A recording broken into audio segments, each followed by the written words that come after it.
ଚାଣକ୍ୟଙ୍କର ଯଦି ଆପଣମାନେ ଏହି ଚାରୋଟି କଥାକୁ ମାନୁଛନ୍ତି ତାହେଲେ ଆପଣଙ୍କ ଜୀବନରେ ଦୁଃଖ ଦୂର ହୋଇଯିବ। କେବେ ବି ହେଲେ ଆପଣମାନେ ଅସୁବିଧାରେ ପଡ଼ିବେ ନାହିଁ। କେବେ ବି ହେଲେ କୌଣସି ମଣିଷ ଆପଣମାନଙ୍କୁ ଦୁଃଖ ଦେଇପାରିବ ନାହିଁ ଯଦି ଆପଣମାନେ ଚାଣକ୍ୟଙ୍କର ଏହି ଚାରୋଟି କଥାକୁ ଅକ୍ଷରେ ଅକ୍ଷରେ ପାଳନ କରୁଛନ୍ତି।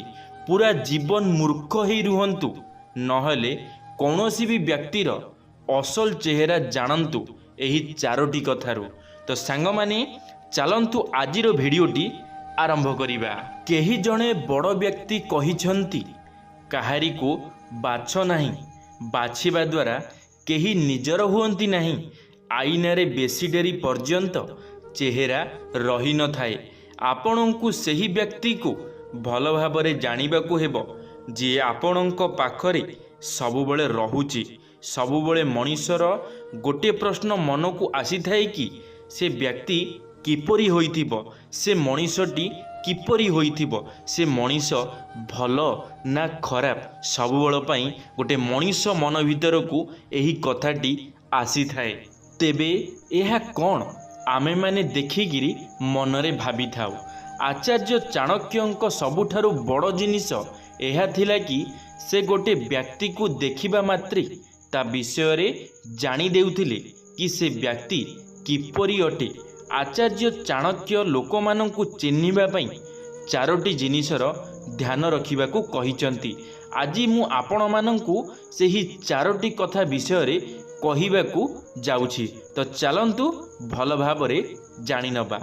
ଆଚାର୍ଯ୍ୟ ଚାଣକ୍ୟ କହିଛନ୍ତି, ସୁନାକୁ ପରଖିବା ପାଇଁ ଆମକୁ ଚାରୋଟି ଜିନିଷ କରିବାକୁ ହୋଇଥାଏ। ପ୍ରଥମେ ସୁନାକୁ ରଗଡ଼ିବା ଦରକାର, ତାପରେ ତାକୁ କାଟିବା ଦରକାର, ତାପରେ ତାକୁ ନିଆଁରେ ତତାଇବାକୁ ହୁଏ ଏବଂ ଶେଷରେ ସୁନାକୁ ପିଟି ପିଟି ପରଖିବା ଦରକାର। ଏହାଦ୍ୱାରା ଯଦି ସୁନାରେ କୌଣସି ମିଶ୍ରଣ ହୋଇଥିବ ତେବେ ତାହା ଏହି ଚାରୋଟି କାମ ଦ୍ୱାରା ସାମ୍ନାକୁ ଆସିଯିବ।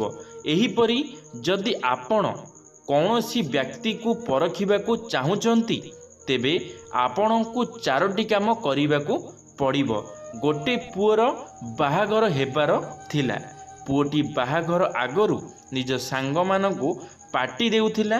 ସେହି ପାର୍ଟିରେ ସେ ବିବାହ କରିବାକୁ ଯାଉଥିବା ଝିଅ ମଧ୍ୟ ଉପସ୍ଥିତ ଥିଲା।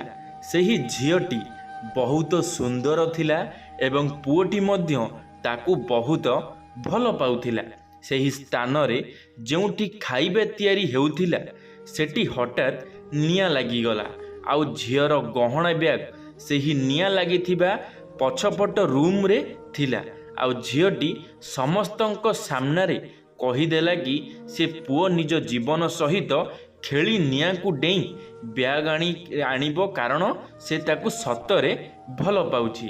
ପୁଅଟି ପ୍ରଥମେ ଝିଅକୁ ଦେଖିଲା, ଆଉ ଟିକେ ହସି ଦେଇ ନିଆଁକୁ ଡେଇଁ ପଡ଼ିଲା। ଆଉ ସେ ସତରେ ସେହି ବ୍ୟାଗ୍ଟିକୁ ନେଇ ଆସିଲା।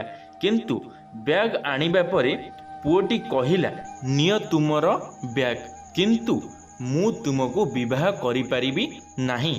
କାରଣ ଯେଉଁ ଝିଅ ପାଇଁ ନିଜ ସ୍ୱାମୀଠାରୁ ବେଶୀ ମହତ୍ତ୍ୱ ଗହଣା ବ୍ୟାଗ୍ ଥିଲା, ସେ କ'ଣ ପୁରା ଜୀବନ ସାଥ ଦେଇପାରିବ? ଝିଅଟି ନିଜ ଗହଣା ବ୍ୟାଗ୍ ତ୍ୟାଗ କରିପାରିଲା ନାହିଁ, କିନ୍ତୁ ପୁଅଟି ନିଜ ଜୀବନକୁ ତ୍ୟାଗ ଦେଇ ନିଆଁକୁ ଡେଇଁ ପଡ଼ିଲା। ତେଣୁ ପ୍ରଥମ କଥା ଚାଣକ୍ୟ କହିଛନ୍ତି ତ୍ୟାଗ। ଯଦି ଆମେ କୌଣସି ଜିନିଷକୁ ତ୍ୟାଗ କରିପାରୁନାହୁଁ ତାହେଲେ ଆମ ଜୀବନରେ ଆମେ ଅସଫଳ, ଆମେ ଦୋଷୀ ହେଇ ସାବ୍ୟସ୍ତ ହୋଇଯିବା। ଗୋଟେ ବ୍ୟକ୍ତି ନିଜର ଗୋଟେ ବନ୍ଧୁ ପାଖକୁ ଯାଇଥିଲା, ଆଉ ସେ ବହୁତ ମଦ ପିଉଥିଲା। ଯେତେବେଳେ ସେ ପଚାରିଲା କ'ଣ କିଛି ଅସୁବିଧା ହୋଇଛି କି, ସେତେବେଳେ ଅନ୍ୟ ବ୍ୟକ୍ତି କହିଲା, ଆରେ କ'ଣ କହିବି, ମୋ ସ୍ତ୍ରୀ ଗୋଟେ ମିଛୁଆ ଅଟେ। କାଲି ରାତିରେ ମୁଁ ମୋ ସ୍ତ୍ରୀକୁ ଫୋନ୍ କରି ପଚାରିଲି କି ସେ କେଉଁଠି ଅଛି, ଆଉ ସେ କହିଲା କି ସେ ଆମ ପଡ଼ୋଶୀ ସହିତ ଅଛି। ସେତେବେଳେ ଅନ୍ୟ ବ୍ୟକ୍ତି ଜଣକ କହିଲା, ଏଥିରେ ଅସୁବିଧା କେଉଁଠୁ ରହିଲା? ପୂର୍ବ ବ୍ୟକ୍ତି ଜଣକ କହିଲା ଯେ ବହୁତ ବଡ଼ ମିଛେଇ ଅଟେ। ସେତେବେଳେ ମୁଁ ନିଜେ ସେ ପଡ଼ୋଶୀ ସହିତ ଥିଲି, ତ ସେ କେମିତି ରହିଥାନ୍ତା?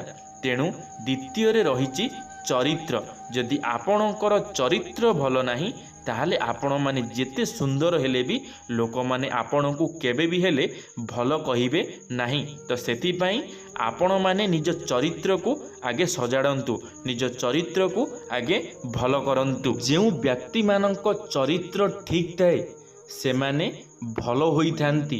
ଆଉ ଯଦି କୌଣସି ବ୍ୟକ୍ତିର ଚରିତ୍ର ଭଲ ନାହିଁ ତେବେ ତାଙ୍କଠାରୁ ଦୂରେଇ ରୁହନ୍ତୁ। ସାଙ୍ଗମାନେ ତୃତୀୟରେ ହେଉଛି ଗୋଟେ ବ୍ୟକ୍ତି ବିବାହ କରିବାକୁ ଚାହୁଁଥିଲା, ତେଣୁ ସେ 4 ଜଣ ଝିଅଙ୍କୁ ଦେଖା କରିଲା ଆଉ ତାର ଗୋଟିଏ ବନ୍ଧୁକୁ ଦେଖାଇଲା ଆଉ କହିଲା କହ କାହାକୁ ବାହା ହେବି। ପ୍ରଥମ ଝିଅ ଭଲ ରୋଷେଇ କରେ, ଦ୍ୱିତୀୟ ଝିଅ ବହୁତ କେୟାରିଂ, ତୃତୀୟ ଝିଅ ବହୁତ ଭଲ ବ୍ୟବହାର ଦିଏ ଆଉ ଚତୁର୍ଥ ଝିଅକୁ ମୁଁ ବୁଝିପାରିଲିନି। ଆଉ ଟିକେ ସମୟ ପରେ ସେ ନିଜେ କହିଲା କି ଚତୁର୍ଥ ଝିଅକୁ ବାହା ହେବି। ସେତେବେଳେ ବନ୍ଧୁ ଜଣକ କହିଲା ଆବେ ତୁ କହୁଥିଲୁ କି ତୁ ତାକୁ ବୁଝିପାରିଲୁନି ଆଉ ଏବେ କହୁଛୁ ତାକୁ ବାହା ହେବୁ। ସେତେବେଳେ ସେ ଉତ୍ତର ଦେଲା ଆରେ ଇଏ ସବୁଠାରୁ ସୁନ୍ଦର ଲାଗୁଛି, କିନ୍ତୁ ସେ ଭୁଲ ଥିଲା। ଆଚାର୍ଯ୍ୟ ଚାଣକ୍ୟଙ୍କ ଅନୁସାରେ ତୃତୀୟ କଥା ରହିଛି ଗୁଣ। କୌଣସି ବ୍ୟକ୍ତିକୁ ପରଖିବା ପାଇଁ ତାର ଗୁଣକୁ ଦେଖି ସୁନ୍ଦରତାକୁ ନୁହେଁ। ସାଙ୍ଗମାନେ ଯଦି ଗୋଟିଏ ଝିଅକୁ ଆପଣମାନେ ବିବାହ କରିବାକୁ ଚାହୁଁଛନ୍ତି ଆଉ ସେ ଝିଅର ଗୁଣ ଭଲ ନାହିଁ, ସେ ଝିଅ ଦେଖିବା ପାଇଁ ବହୁତ ସୁନ୍ଦର, ଗୋଟେ କଥା ମନେ ରଖନ୍ତୁ, କେବେ ବି ହେଲେ ସେମିତିକା ଝିଅକୁ ବାହା ହେବେ ନାହିଁ, ନହେଲେ ଆପଣଙ୍କର ଜୀବନ ନଷ୍ଟ ହୋଇଯିବ, ଆପଣମାନେ ବର୍ବାଦ ହୋଇଯିବେ।